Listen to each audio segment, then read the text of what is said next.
नीति आयोग और एफओयू के संयुक्त तत्वाधान में राष्ट्रीय संवाद भारतीय कृषि 2030 के इस कार्यक्रम में हम सबके मध्य उपस्थित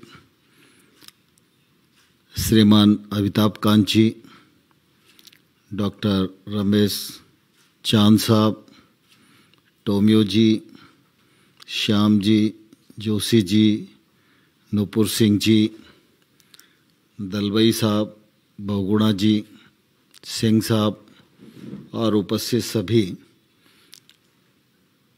विद्वत सज्जनों, आज इस अवसर पर मैं आप सबके समक्ष उपस्थित होकर बहुत ही प्रसन्नता महसूस कर रहा हूँ, क्योंकि इससे पूर्व भी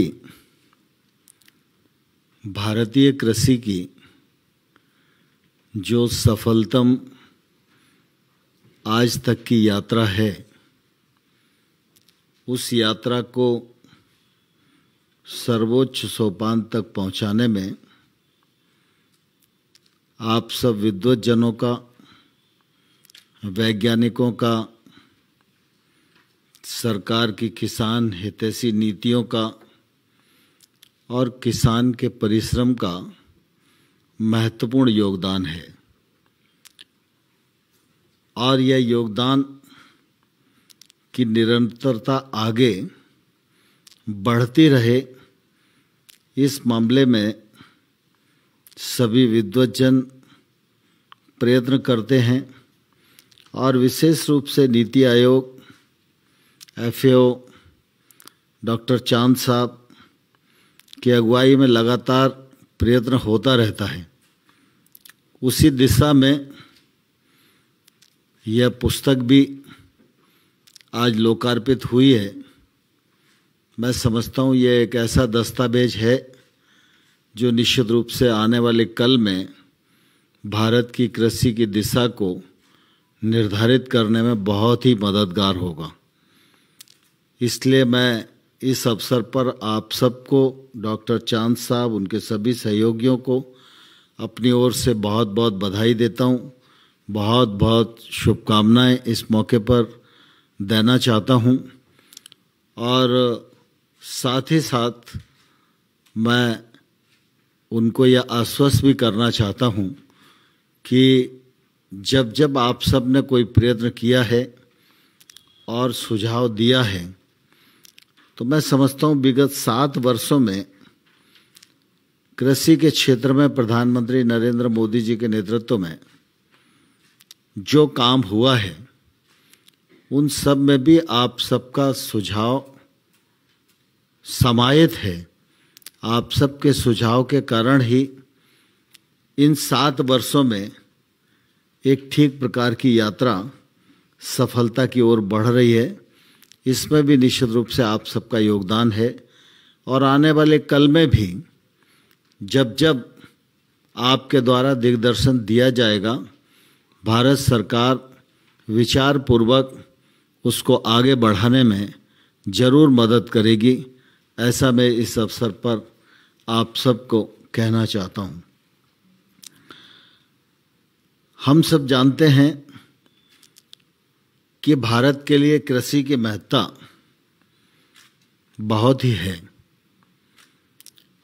प्रतिकूल परिस्थितियों में भी कृषि का क्षेत्र एक ऐसा क्षेत्र है जो देश को खड़ा रख सकने में सफलता दे सकता है।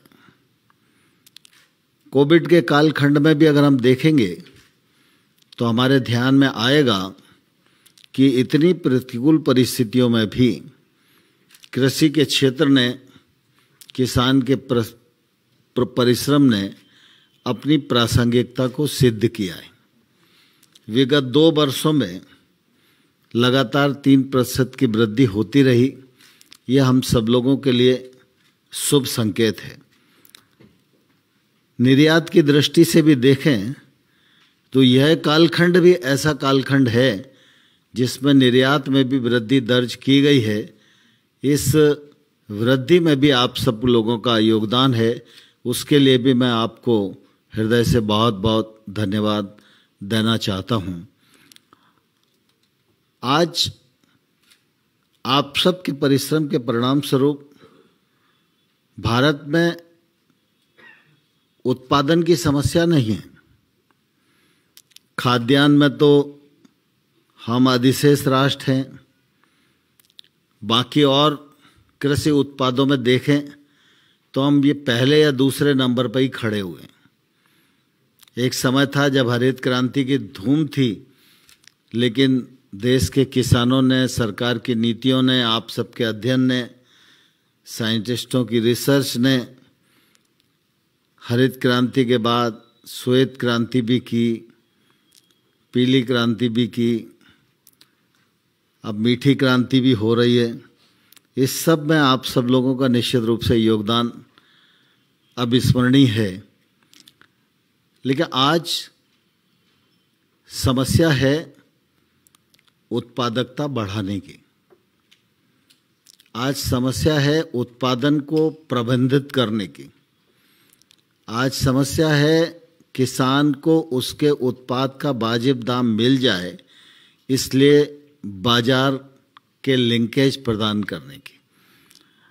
आज समस्या है किसान को अधोसंरचना उपलब्ध कराने की।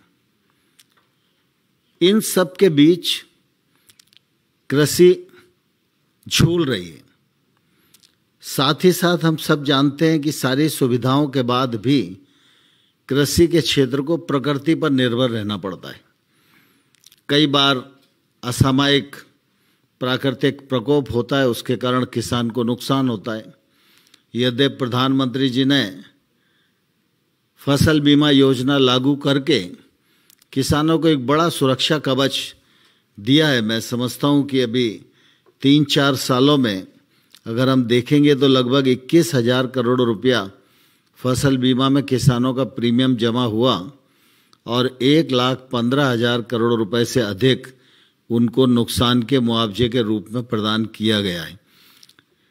एक बड़ा सुरक्षा कवच है, लेकिन फिर भी मैं समझता हूं कि ये भी जब प्राकृतिक प्रकोप आता है तो अपर्याप्त ही होता है। जितना नुकसान होता है उसके पूरे नुकसान की भरपाई नहीं हो पाती। इसी प्रकार से आज मौसम परिवर्तन की स्थिति से हम सब भी चिंतित हैं और दुनिया भी चिंतित है। यद्यपि जलवायु परिवर्तन का असर समाज के सभी क्षेत्रों पर पड़ने वाला है, लेकिन विशेष रूप से कृषि का क्षेत्र उस पर तो बहुत ही असर करने वाला है।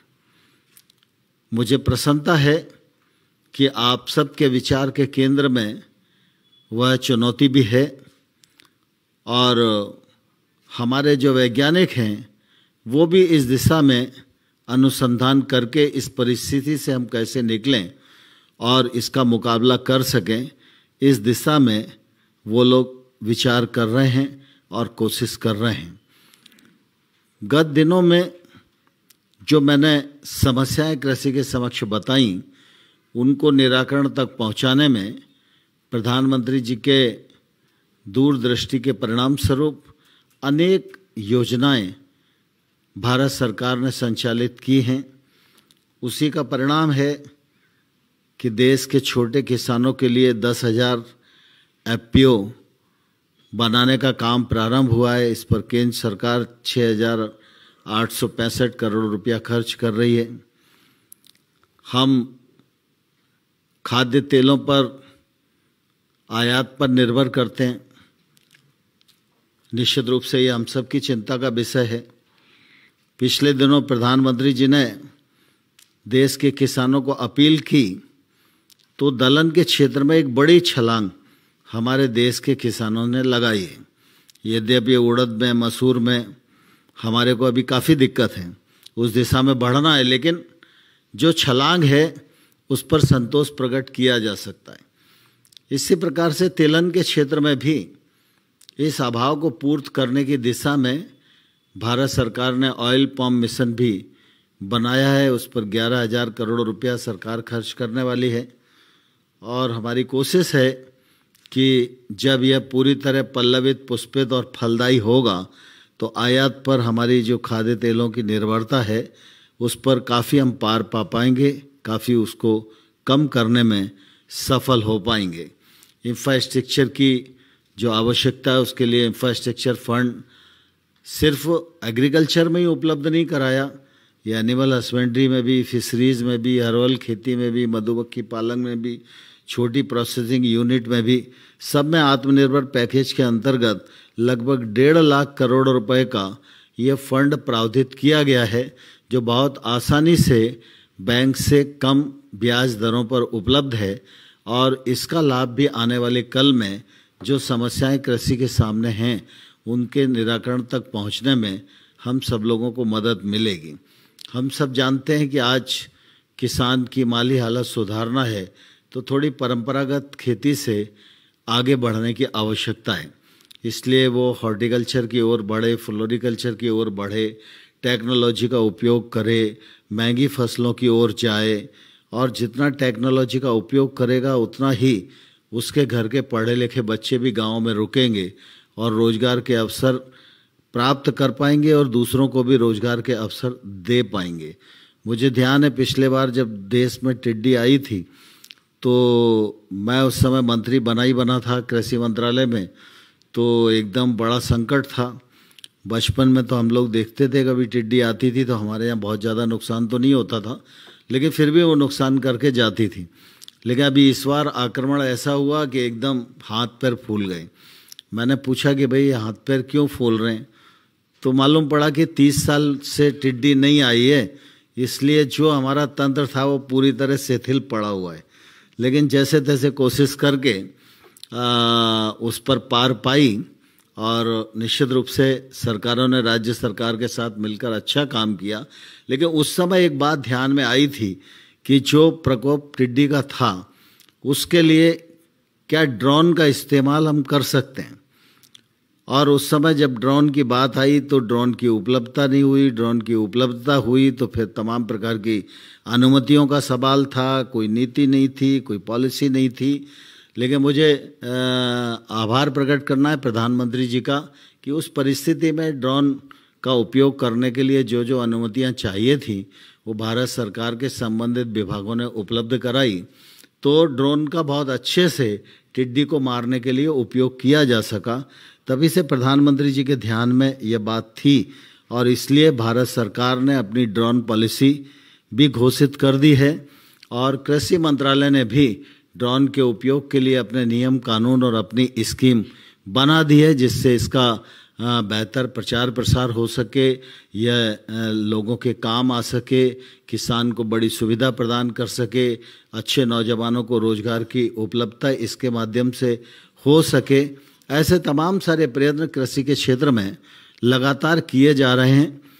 लेकिन हम सब जानते हैं, अभी अमिताभ कांत जी मुझे कह रहे थे कि बड़ा कठिन काम है आपका, तो मैं ये कह रहा था कि कुल मिला के कृषि का काम तो ऐसा है, ये हमेशा ही कठिनता से भरा ही रहेगा, जितना भी करो उतना ही कम है।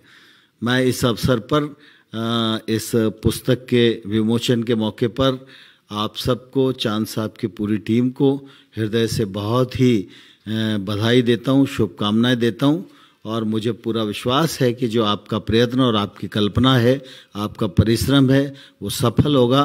भारत सरकार आपके साथ कंधे से कंधा मिलाकर खड़ी रहेगी। बहुत बहुत धन्यवाद।